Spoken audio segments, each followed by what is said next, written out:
절반, 즉 3번까지 오늘 살펴보려고 합니다. 먼저 읽을 말씀은 이사야 40장 12절부터 17절까지 말씀입니다. 구약성경 1015쪽입니다. 1015쪽 이사야 40장 12절로 17절 말씀, 우리 함께 말씀을 봉독하겠습니다. 누가 손바닥으로 바닷물을 헤아렸으며 뼘으로 하늘을 쟀으며 땅에 티끌을 되어 담아 보았으며 접시 저울로 산들을 막대 저울로 언덕들을 달아 보았으랴. 누가 여호와의 영을 지도하였으며 그의 모사가 되어 그를 가르쳤으랴. 그가 누구와 더불어 의논하셨으며 누가 그를 교훈하였으며 그에게 정의의 길로 가르쳤으며 지식을 가르쳤으며 통달의 도를 보여주었느냐. 보라, 그에게는 열방이 통에 한 방울 물 같고 저울의 작은 티끌 같으며 섬들은 떠오르는 먼지 같으니 레바논은 땔감에도 부족하겠고 그 짐승들은 번제에도 부족할 것이라. 그의 앞에는 모든 열방이 아무것도 아니라 그는 그들을 없는 것 같이 빈 것 같이 여기시느니라. 아멘. 네, 읽으시면서 대충 이 말씀이 어떤 내용일까 생각은 하셨을 겁니다. 바로 여호와 하나님이 어떤 분인가를 이 말씀에 담고 있는데, 하나님은 참 놀라우신 분이다. 또 하나님은 무한하신 하나님이다. 그 하나님은 한량이 없는 하나님이다. 무한하시고 한량 없으신 하나님이라고 볼 수가 있어요.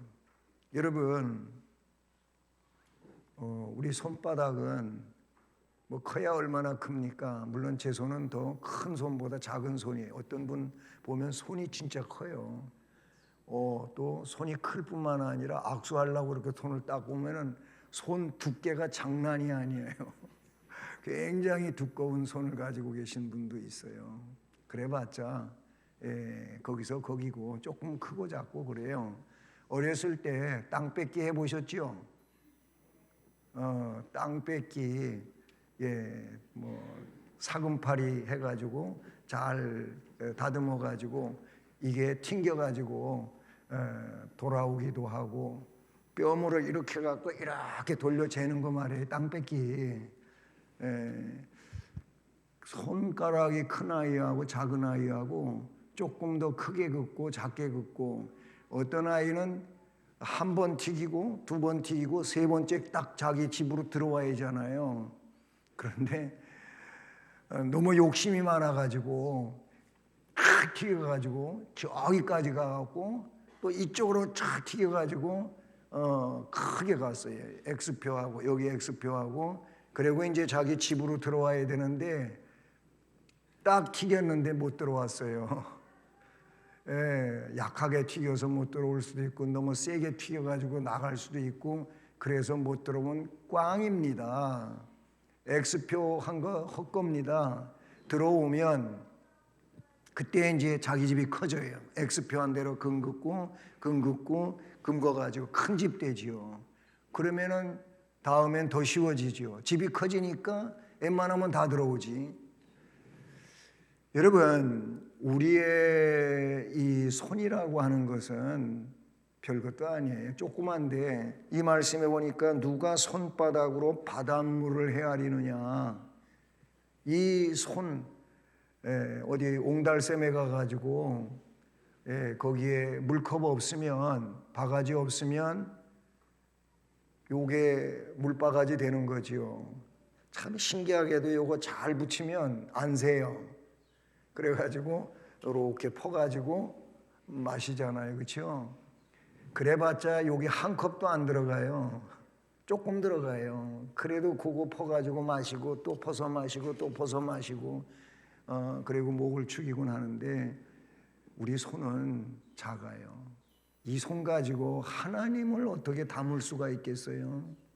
바닷물도 못 담아요. 뼘으로 하늘을 쟀으며 땅에 티끌을 베어 되에다가 담아봤느냐? 대박 그거 얼마나 뭐 커요? 한 대박, 두 대박, 한 말, 두 말, 조그만 거잖아요. 여기서 말하고자 하는 건 뭐냐면은 인간이 손이든 도구든 하나님을 헤아릴 수가 없어요. 담을 수가 없어요. 예? 접시 저울로 산들을 달아볼 수 있어요? 막대 저울로 언덕을 달아보할 수 있어요? 세상의 것들 가지고도 이게 뭐 감당이 안 되는 거잖아요. 누가 여호와의 영을 지도하고 그가 그의 모사가 돼서 그를 가르쳤으냐? 그가 누구와 더불어 의논하고 누가 그를 교훈? 하나님과 의논할 수 있어요? 하나님에게 교훈을 한다고 할 수 있어요? 아주 교만하기 그지없는 이런 상황이 되겠지요. 자, 이 말씀은요, 바로 하나님에 대한 무한하신 하나님, 한량 없으신 하나님, 정말 대단하신 하나님이시다. 바로 그런 내용인데, 바로 그 하나님께서 언약을 하셨다 그 말이에요. 언약. 그래서 첫 번째로 읽어봅니다. 하나님과 피조물 사이의 간격은 너무나 크다. 하나님하고 우리 사이의 간격이라고 하는 것은 너무 커요. 물론 하나님은 우리를 찾아오셨고요, 우리와 함께 하고 계시고요. 맞지요? 하나님 우리 찾아오셨어요. 우리와 함께 하셔요. 근데 여기서 하나님과 우리 사이의 간격이 크다고 하는 것은 하나님의 속성과 우리의 속성이라고 하는 것을, 이거는 비교가 안 되는 거예요. 하나님의 사랑과 우리의 사랑을 가지고 이야기한다면 우리가 조직신학에서 공부한 것처럼 하나님의 사랑은 온전한 사랑, 완전한 사랑, 그리고 너무너무 크고 놀라운 사랑. 우리의 사랑은 불완전한 사랑, 온전하지 못한 사랑, 사랑하는 것 같다가도 미움이 발동이 되고 아주 굉장히 좋은 관계로 그렇게 지내다가도 어느 순간에 이거는 완전히 원수같이 되는, 이게 우리들이에요. 이게 우리들이에요. 하나님과 피조물 사이의 간격, 그 하나님과 하나님이 피조하신 우리의 간격은 그래서 큰 거예요. 능력에 있어서도 그렇고 지혜에 있어서도 그러하고 모든 면에서 하나님과 우리는 비교할 수가 없는, 비교의 대상이 안 되는 그런 내용이라고 볼 수가 있어. 그래서 그러기에 비록 이성적인 피조물들일지라도 우리에겐 이성을 주셨어요. 이성이 참 좋은 것인데, 그런데 이성만 가지고는 하나님을 하나님으로 올바로 섬길 수가 없어요. 그래서 이성을 뭐가 지배를 해야 되냐면은 영성이 지배를 해야 되는 거예요. 우리는 이성적이에요. 하도 이성도 이상한 부작용을 낳으니까 어떤 분이 그랬어요. 사람이, 신앙인이 이성적인 것만이라도 괜찮겠다. 이성적으로만 해도 괜찮겠다. 너무 이성적이지도 않은 거예요. 이성적이지 않으면 뭐가 되는 거예요? 동물적인 거예요. 동물적. 이성적이지 않으면 동물적인 것이 되는 거예요. 그래서 사람이 이성을 잃어버리고 이상한 활동을 하게 되면은 그 사람을 가리켜, 야, 동물만도 못하다, 이렇게 하는 거예요. 그런데 이성은 정말로 중요한 작용을 하지만 그럼에도 불구하고 이 이성 가지고 하나님을 하나님으로 올바로 인정할 수 있느냐? 그렇지 않은 거예요. 그래서 하나님은 우리에게 영으로 오신 거예요. 성령으로 오신 거예요. 그래서 성령이 있어야, 성령이 아니고서는 예수를 주님이라고 할 수가 없다는 거예요. 성령이 오셔야 예수가 주님인 거예요. 성경의 고린도서에 나오는 말씀 아닙니까? 그런데 그러기에 비록 이성적인 피조물들일지라도 마땅히 하나님을 창조주로 순종해야 함에도 불구하고 그들이 불순종하여 하나님으로부터 무슨 복이나 상급을 얻어 낼 수가 없게 되었다 그랬어요. 자, 이성적인 거는 맞는데 마땅히 하나님을 창조주로 순종해야 하잖아요. 이성적인 내용만 가지고 보더라도 하나님을 창조주로 영원하신 분으로 그렇게 순종해야 되는 거예요. 그런데 순종을 못했어요. 불순종했어요. 왜? 그 이성 속에 사탄이 파고 들어간 거예요. 사탄이 비집고 들어간 거예요. 그래서 그 이성이 올바른 이성이 아니고 비이성적인 게 돼버린 거예요. 하와에게 아담에게 그렇게 된 거 아니겠습니까? 오늘 우리도 마찬가지. 우리에게 이성이 올바로만 서 있어도 참 좋겠는데 그런데 이 이성 속에 뭐가 있냐면 죄질이 있는 거예요. 죄질. 죄성이 우리에게 있는 거예요. 이 죄성이 뭐예요? 사탄으로부터 온 거라 그 말이에요. 그러다 보니까 이 이성이 올바르게 작용이 안 되고 항상 편견이 있고 편파적이고 막 이렇게 되는 거죠. 그래서 자기는 올바른 것 같은데 제3자가 보면 그 틀린 거예요. 잘못된 거예요. 왜 그러냐면 자기 주관이 객관적이지 않고 주관적이었기 때문에 그렇게 되는 거잖아요. 불순종하는 거예요. 하나님으로부터 무슨 복이나 상급을 얻어낼 수가 없는 이런 잘못된 상황에 이르게 됐다. 그래서 오직 하나님 편에서 자원하여 하나님이 스스로 하나님이 하나님으로서 자원하여 베풀어 주시는 은혜로서만 가능하다. 따라서 합니다. 하나님의 은혜가 아니고서는 구원이 있을 수 없다. 하나님의 은혜 아니면 구원이 있을 수가 없어요. 그건 성경이 여기저기서 말씀하고 있는 거지요. 그래서 바울도 자기 자신이 나의 나 된 것은 하나님의 은혜다. 여기서 뭐 능력만을 가지고 이야기한 게 아니고 그렇잖아요. 다메섹 도상에 왜 다메섹에 왜 가려고 한 거예요? 예수를 그리스도로 믿는 사람들을 붙잡으려고 간 거예요. 다 붙잡아다가 어떻게 공회 앞에 세우려고 간 거예요. 근데 다메섹 가까이 왔을 때 주님이 그를 만나 주시고 강권적으로 만나 주신 거 아니에요. 그래서 그를 깨버린 거예요. 그를 완전히 뒤집어 놓으신 거예요. 그게 뭐예요? 하나님의 은혜, 주님의 은혜, 바울에게 나타난 주님의 은혜란 말이죠. 그냥 그 은혜가 그에게 임하지 않았다면은 바울은 계속 그 예수의 반역자로 살다가 그냥 멸망할 사람이잖아요. 그런데 주님이 그를 찾아오신 게 은혜. 바울은 그거를 잊지 못해요. 스데반을 돌로 때려 죽일 때 주장자예요. 주동자란 말이에요. 그런 자기예요. 그래서 자기는 폭행자라 그랬고 살인자라 그랬어요. 배반자고 반역자고 자기는 그런 존재라고 한 거예요. 그런 자기를 꼬꾸라뜨린 거예요. 180도 회전시켜가지고 하나님이 원하시는 길로 끌고 가시는 거예요. 할렐루야. 그러니까 나의 나 된 거, 내가 이렇게 복음의 증인이 된 거, 내가 예수를 증언할 수 있는 이런 사람이 된 거, 이게 전부 하나님의 은혜란 말이에요.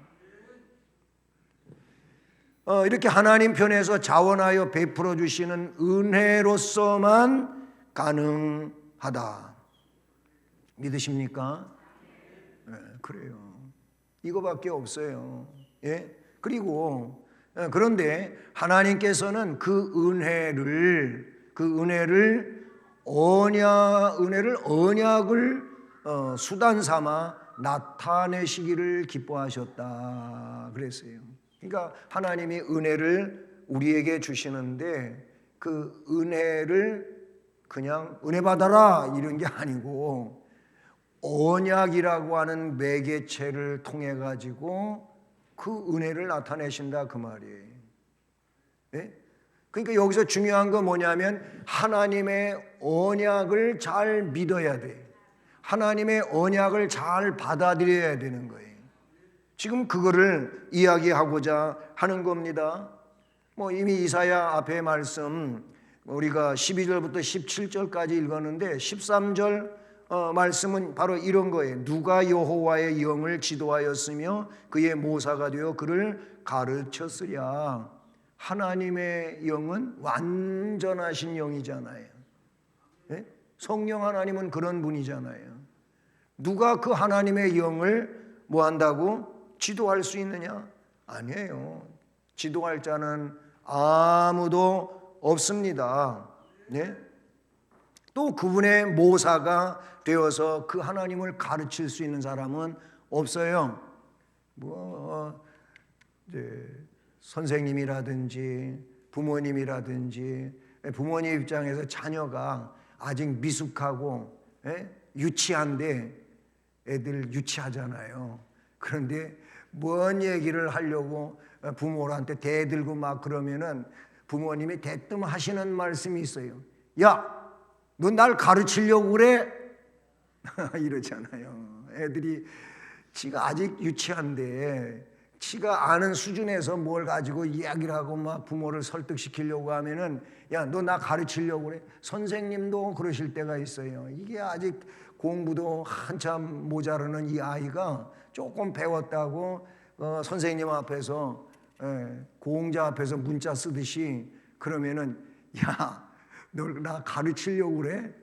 그렇게 말하는 것처럼 하나님을 누가 가르치겠어요? 그런데 참으로 교만하게도 인간은 하나님을 가르치려고 드는 사람들이 있어요. 너무 교만하지요. 우리는 자기 자신을 잘 생각을 해야 돼요.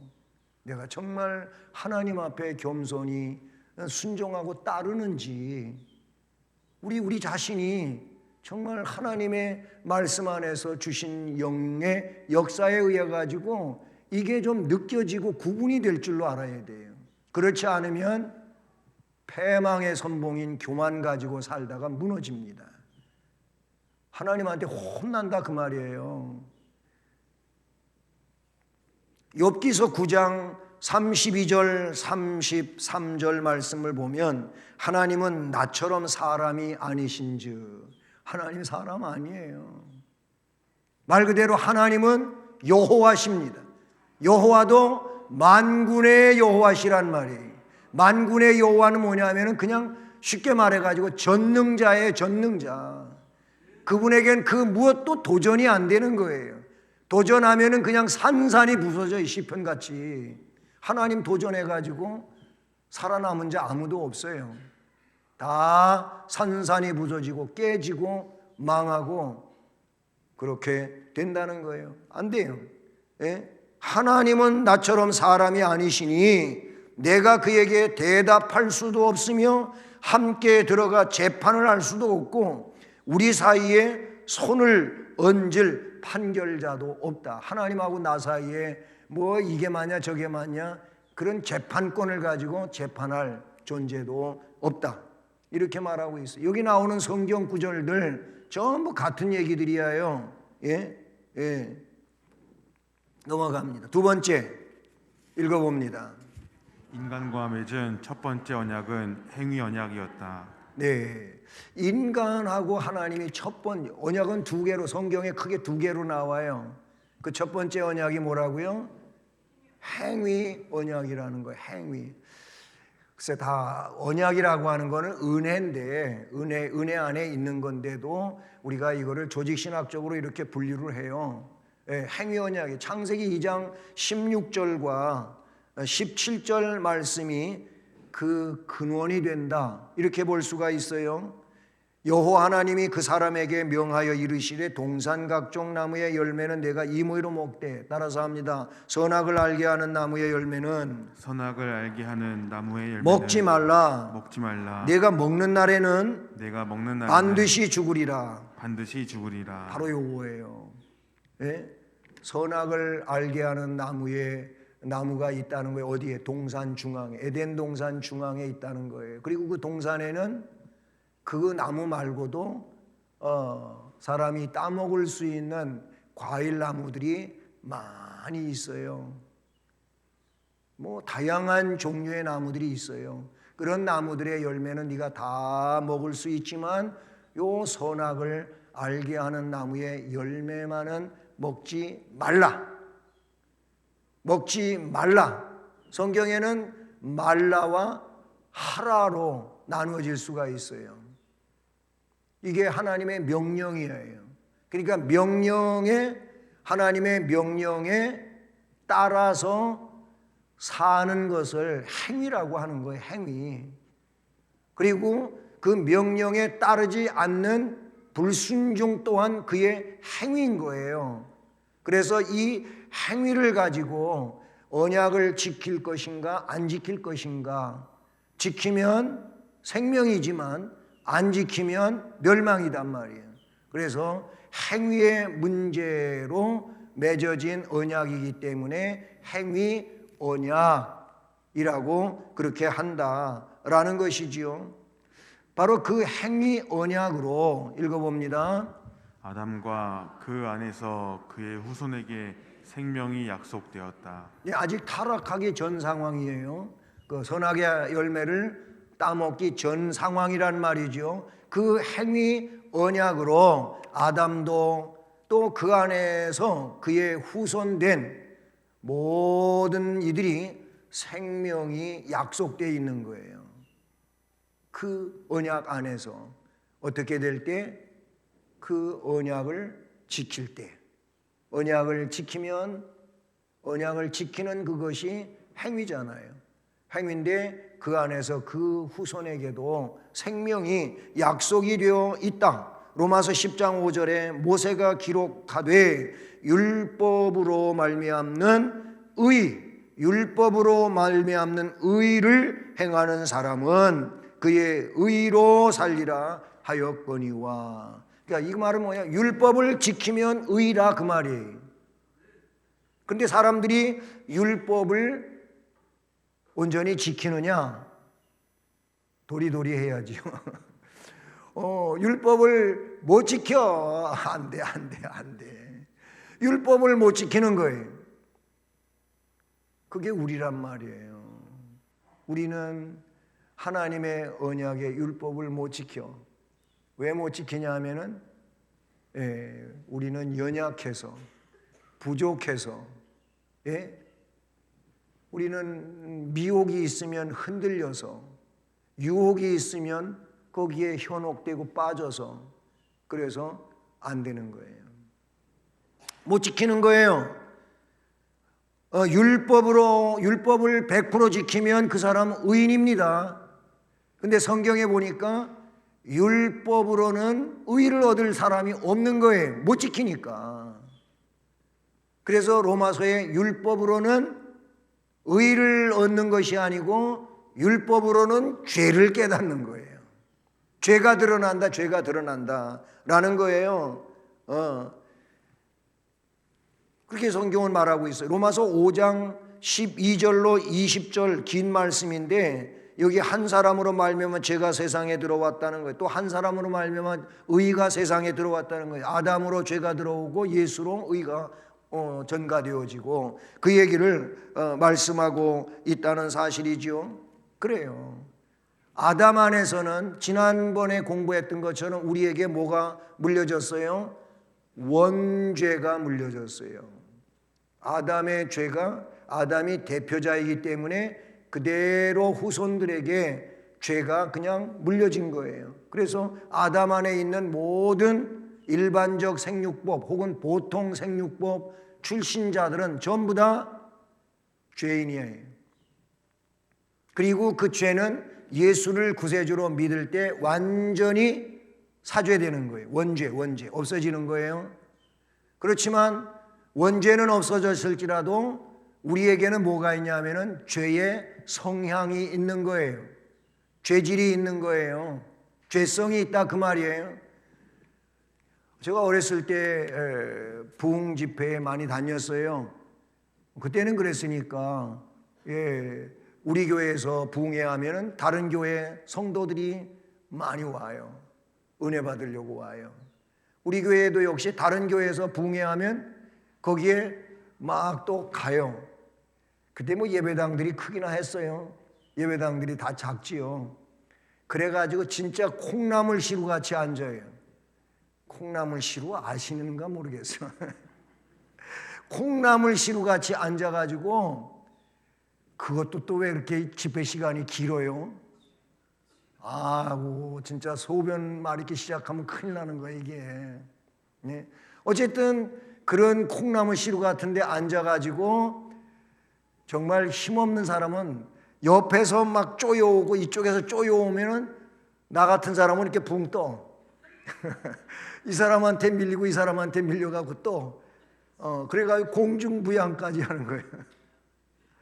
막 이렇게 해가지고 은혜 받았어요. 예, 그렇게 했는데 여러분 그때 많은 사람들이 은혜 받고 간증하고 그러는데 어떤 분이 간증하러 나왔어요. 예, 좀 나이도 많은 분이 아니에요. 젊은 분인데 간증하러 나와가지고 자기한테 회개의 영이 부어졌다는 거예요. 성령께서 자기를 회개시키는데 죄라고 생각해 본 적이 없는 것들인데 성령이 자기한테 오시니까 다 죄로 깨달아지는 거예요.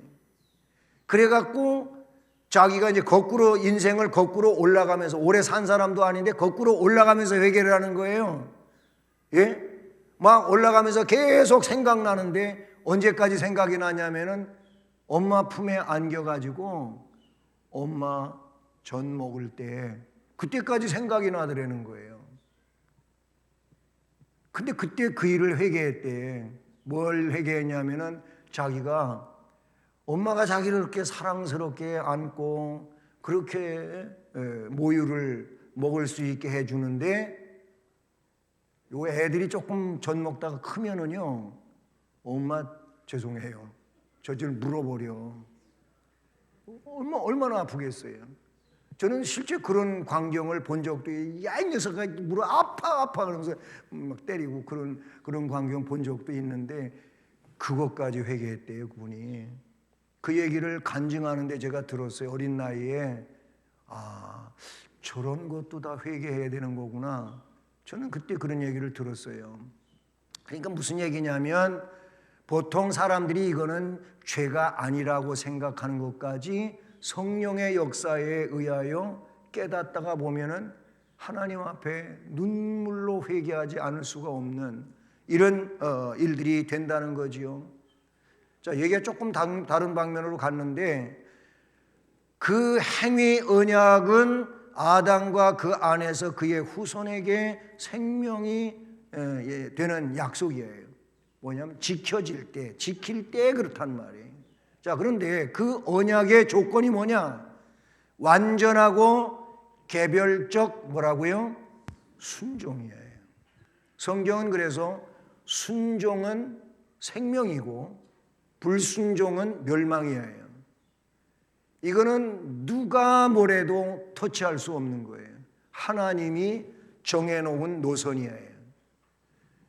순종은 하나님의 말씀에 대한 순종이에요. 하나님 말씀에 대하여 불순종하면 하나님은 그에게 따지셔요. 물으셔요. 그리고 판결을 내리시는 분이 하나님이셔요. 네? 그 언약의 조건은 그러니까 완전하고 개별적. 부모님이 순종했다고 내가 거기에 포함될 수 있는 게 아니에요. 아내가 교회 열심히 다니면서 아내가 믿음 생활 잘하고 순종했으니까 남편은 그냥 그의 치마꼬리 붙잡고 가면 되는 게 아니라 그 말이에요. 다 개인적인 거예요. 성경은 뭐예요? 개인적 구원인 거예요. 개인적 구원. 완전하고 개별적인 뭐에 있다? 순종에 있다. 순종에 있다.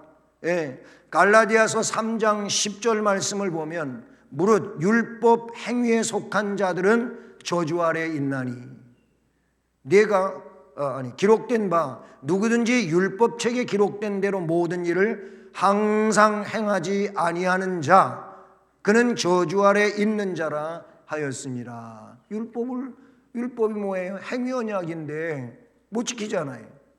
그러니까 못 지켰으니 저주 아래 있을 수밖에 없다라는 겁니다.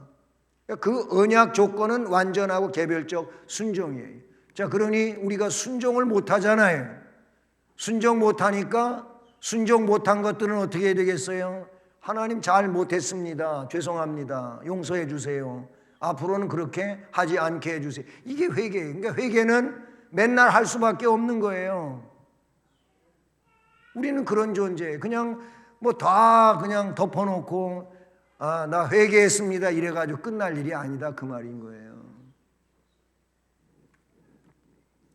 자, 오늘 세 번째 읽어봅니다. 인간이 타락함으로 말미암아 행위 언약으로는 생명을 얻을 수가 없게 되어 버렸기 때문에 주께서 두 번째 언약을 맺으시기를 기뻐하셨다. 예, 앞에 계속 설명했습니다만은 인간이 뭐했다? 타락했어요. 누가? 하와와 아담과 하와가 타락을 했어요. 타락이 뭐예요?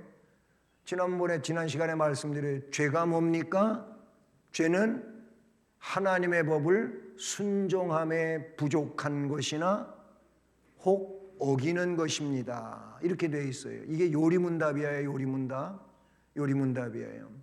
하나님의 법, 율법 순종하는데 부족한 건 다 죄예요.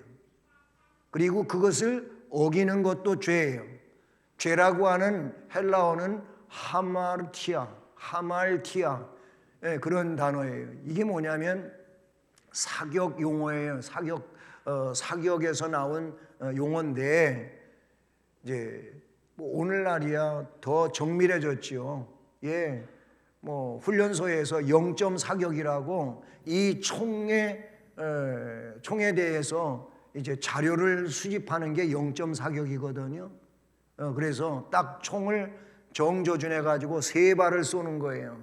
세 발을 쏘는데 신기하게도 이상하게 작은 것이든 크든 조금 크든 삼각형을 이루게 돼 있어요. 0점 사격을 하다가 보면 삼각형을 이루고 이게 뭐 조금 정사각형일 수도 있고 아니면 직삼각형일 수도 있고 그래요. 엉뚱하게 남의 표적지에다가 쏘지 않은 이상 자기 표적지에 가서 맞는데 이게 정중앙에 가서 맞을 수도 있고 하단으로 올 수도 있고 그래요. 하단에 맞으면 어떻게 되겠어요? 요 크리크를 가지고 좌로 이동, 상으로 이동 이걸 해줘야 된다 그 말이에요. 그렇게 해서 중앙으로 총알이 가서 맞을 수 있도록 그렇게 해주는 거예요. 옛날에는 뭐예요? 관역이 커요. 우리는 화성에 살고 있어서 잘 알지요. 저기 요 화성에 활 쏘는 데 가보면 지금은 멀리 그 표적지에 있는 걸 못하게 하더라고요. 지금은 금지되어 있어요. 그런데 앞에 가까이에 그 30m인가 뭐 그렇게 되는 거리에 있는 관역 3개가 있잖아요. 엄청 커요. 그런데 그거를 쏘는 거예요. 그런데 그것도 못 맞춰가지고 맞추는 거는 몇 개 안 되고 다 빗나가. 여러분, 그 하마르티아가 사격 용어라 그랬잖아요. 관역에서 빗나갔다. 그게 뭐냐면 죄예요. 관역에서 빗나가는 건 다 죄예요. 관역이 뭐냐면 하나님의 말씀, 율법이에요. 율법이 아닌 율법에 순종되어지 않은 것은 다 죄다 그 말이에요. 죄는 그런 거예요. 그래서 하나님의 법에 순종함에 부족한 것이나 혹 어기는 것이 죄다. 그렇게 요리문답에서 정리해 줬어요. 여기서 그런 거 인간이 타락을 했기 때문에 이 타락 자체가 하나님의 명령을 어겨버린 거예요. 듣지 않아버린 거예요. 불순종한 거예요. 그래서 그 행위로 말미암아 행위 언약으로는 생명을 얻을 수가 없게 된 거예요. 못 지켰으니까. 못 지키기 때문에. 그때만 못 지킨 게 아니라 율법의 내용으로 볼 때 우리도 못 지키는 거예요. 못 지켜요. 그래서 생명을 얻을 수가 없게 되어 버렸기 때문에 주께서 두 번째 언약을 맺으시는데 그 맺기를 기뻐하셨다. 갈라디아서 3장 21절에 그러면 율법이 하나님의 약속들과 반대되는 것이냐? 결코 그럴 수 없다. 만일 능히 살게 하는 율법을 주셨더라면 의가 반드시 율법으로 말미암았으리라. 그렇게 말씀합니다. 로마서 8장 3절 율법이 육신으로 말미암아 연약하여 할 수 없는 그것을 하나님은 하시나니 곧 죄로 말미암아 자기 아들을 죄 있는 육신의 모양으로 보내어 육신의 죄를 정하사. 결국 뭐예요? 죄 없으신 예수님을 이 땅에 그리스도로 보내셔서 그리스도이신 예수께서 그 죄들을 어떻게 했다? 짊어지셔서 죄인이 됐다 그 말이에요. 예수 그리스도가 죄를 져서 죄인이 아니고 우리의 죄를 짊어지셔서 죄인이 된 거예요. 그래가지고 우리 죄를 짊어졌으니 우리 죄는 없어지고 예수님은 죽으신 거예요. 죽음이 뭐예요? 죄를 진 자의 그 형벌이 죽는 거예요. 사망이에요. 죄를 지으면 죽는 거잖아요. 죄의 값은 사망이라 그랬잖아요. 그러니까 우리 죄를 짊어지고 죄인으로 죽으셨으니 이사야 53장 6절 말씀처럼 우리는 다 양 같아서 그릇 행하여 각각 자기 갈 길로 갔지만은 여호와께서는 우리 모두의 죄악을 그에게 담당시켰단 말이에요. 그래서 여기에 있는 게 일로 다 가버렸어. 네? 누구에게로? 예수께로 간 거예요. 예수님이 아사셀 양이 돼가지고 죄를 짊어지고 광야 무인지경에 가가지고 거기에서 노임을 받고 맹수에게 찢겨 죽었다. 아사셀은 그런 거 아니에요? 네? 죄를 짊어지고 갔다 그 말이에요.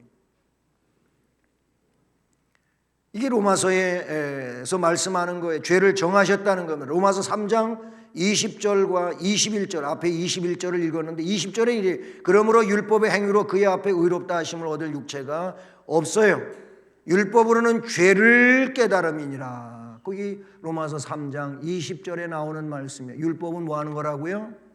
죄를 깨닫게 해주는 거예요. 네, 율법에 나를 이렇게 투영해 보면 내가 죄를 많이 진 존재라는 거예요. 나는 율법을 온전히 지킬 수도 없고 그래서 죄인일 수밖에 없다는 것이지요. 뭐 창세기 3장 15절이라든지 이사야 42장 6절 여기도 다 죄에 대한 내용을 말씀해 주고 있어. 그러면 이 두 번째 언약 맺기를 기뻐하셨는데 바로 이 언약은 일반적으로 뭐라고 부른다고? 은혜 언약이라고 불러요. 은혜 언약. 앞에서는 행위 언약이라고 했잖아요. 내가 그 율법을 행동으로 지켜야 돼. 그래야 의인이 되는데 행동으로 못 지키고 범해버렸어. 하와와 아담이. 우리도 마찬가지로 행위로 못 지켜 율법을. 그래 늘 죄인이에요. 그런데 예수님이 그 율법이 원하는 요구를 다 이루셨어요. 다 이루셨어요. 어떻게 이루신 거예요? 아니 의인인데 죄인을 대신해 가지고 사망에 이르렀잖아요. 죽으셨잖아요. 죄값의 내용은 사망이라 그랬잖아요. 그러니까 사망, 내 대신 사망하신 거잖아요.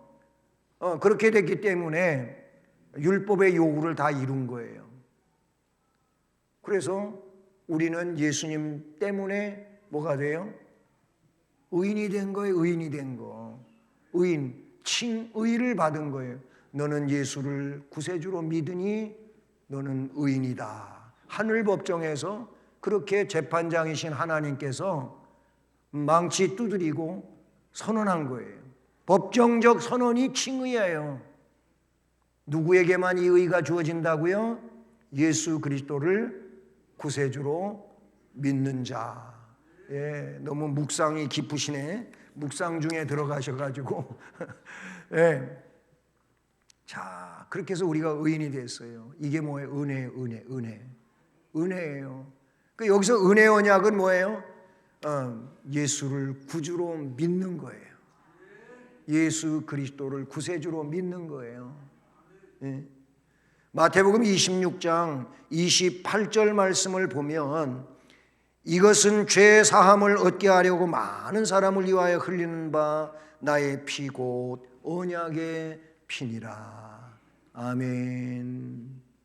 예, 지난 심야 예배에 그 6월절 사건을 제가 설교를 했는데 참 하고 싶은 말 많은데 뭐 시간이 없으니까 짧게 끝났어요. 거기에 우리는 어린 양을 취하라, 그 어린 양을 잡아라, 그리고 그 양피를 칠해라, 그리고 그 고기를 불에 구워 먹으라, 아침이 될 때까지 집 밖에 나가지 말아라, 이런 얘기를 했어요. 여러분, 거기서 취하는 게 뭐예요? 어린 양, 날 위해서 피 흘릴 어린 양을 취하라. 우리는 예수 그리스도를 취해야 돼요. 예수 그리스도를 우리는 뭐 해야 돼요? 믿어야 된다, 그 말이에요. 어린 양이 피 흘리고 피 때문에 장자가 죽는 죽음의 재앙에서 보호됐잖아요. 마찬가지로 예수 그리스도를 구세주로 우리는 받아들여야 돼. 그 붙잡아야 돼요. 그 예수 그리스도를 그렇게 하는 것이 믿는 거예요. 믿는 거. 취하라는 거예요. 그리고 우리는 그 6월절 사건에서는 그거를 어떻게 하라고요? 잡으라고 돼 있어요. 잡으라고 돼 있어요. 근데 우리 예수님은 스스로 죽으셨어요. 나를 위해서, 우리를 위해서 스스로 죽으셔서 피 흘리셨어요. 이미 그 피는 나의 구원을 위해 가지고 뭐가 됐느냐? 하나님 앞에 사인이 된 거예요. 그래서 그 피를 보고 재앙이 넘어간 것처럼 우리에게 뭐가 주어지냐? 생명이 주어진 거예요. 할렐루야. 그래요. 이 은혜의 언약은 예수를 구세주로 믿는 겁니다. 왜냐하면 그렇게 하라고 했으니까. 믿으면 되는 거예요.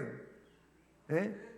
뭐 울어도 못하고 힘써도 못하고 믿어야 하겠네, 믿으면 되겠네, 이렇게 돼 있잖아요. 믿으면 되는 거예요. 근데 믿으면 구원받습니다. 갈라디아서 3장 21절 앞에 나왔던 얘기고요. 히브리서 10장 5절로 10절 말씀에 좀 긴 말씀인데, 그러므로 주께서 세상에 임하실 때 이르시되 하나님이 제사와 예물을 원하지 아니하시고, 이 제사와 예물은 구약적 율법 아래에 있는 내용들인데 그런 걸 원하지 아니하시고 오직 나를 위하여 한 몸을 예비하셨도다. 번제와 속죄제는 기뻐하지 아니하시나니 이에 내가 말하기를 하나님이여 보시옵소서, 두루마리 책에 나를 가리켜 기록된 것과 같이 하나님의 뜻을 행하러 왔나이다 하셨느니라. 위에 말씀하시기를 주께서는 제사와 예물과 번제와 속죄제는 원하지도 아니하시고 기뻐하지도 아니하신다 하셨고, 이는 다 율법을 따라 드리는 것이라. 그 후에 말씀하시기를 보시옵소서, 내가 하나님의 뜻을 행하러 왔나이다 하셨으니 그 첫째 것을 폐하심은 둘째 것을 세우려 하심이라. 따라서 하십니다. 이 뜻을 따라 예수 그리스도의 몸을 단번에 드리심으로 말미암아 우리가 거룩함을 얻었노라. 아멘. 예수 그리스도께서 십자가의 그 몸을 한 번 단번에 드리심으로 그 한 번의 제사가 영원한 속죄 제사가 된 거예요.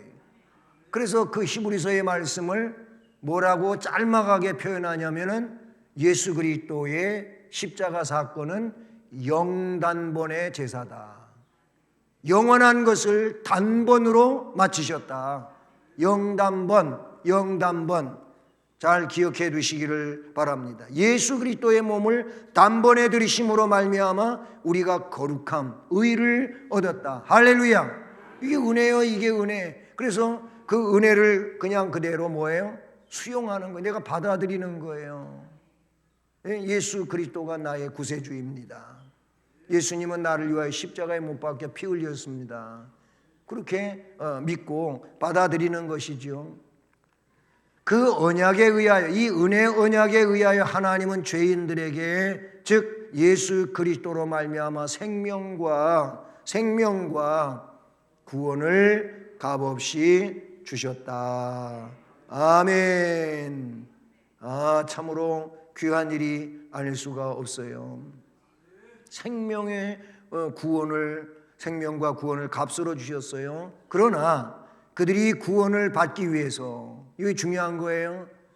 그 구원을 우리에게 은혜로 주셨단 말이에요. 주셨는데 그 구원을 받기 위해서 그리스도를 믿는 신앙을 그들에게 요구하신다는 거예요.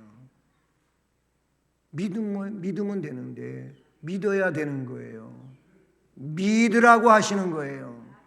네? 그래서 요한복음 3장 16절은 굉장히 성경의 대표적인 말씀이잖아요.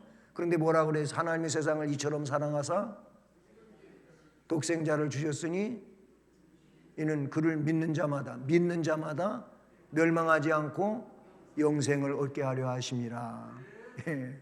믿어야 돼요. 예수 그리스도를 구주로 믿으면 멸망하지 않고 영생을 얻습니다. 영원한 생명을 얻습니다. 할렐루야. 신앙을 그들에게 요구하셔요. 마가복음 16장에도, 요한복음 3장 16절에도, 로마서 10장 6절 9절에도, 갈라디아서 3장 11절에도 그래요. 하나님 앞에서 아무도 율법으로 말미암아 의롭게 되지 못할 것이 분명하니 이는 의인은 믿음으로 말미암아 살리라. 하박국 선지자의 말씀인데, 루터가 종교 개혁하다가 낙심이 돼가지고 실망해 있을 때 이 말씀이 그에게 놀라운 작용을 한 거예요. 의인은 믿음으로 말미암아 살리라. 믿으면 되는, 예수님을 구주로 믿으면 되는 거예요. 믿으면 그가 구원에 이르는데, 그 구원에 이르는 분은 믿는다고 하는 이 고백으로 끝나는 게 아니고, 아까 오전 예배에도 말씀을 드렸지만은 믿으면 행위로 그 믿음이 드러나는 거예요. 믿는 일들이 그의 행동으로 드러나게 된다. 이렇게 믿는 신앙을 그들에게 요구하시고, 읽어봅니다. 생명이 이르도록 작정되어 있는 모든 자들에게 그의 성령을 주시어 그들로 하여금 기꺼이 그리스도를 믿을 수 있게 하실 것을 약속하셨다. 아멘.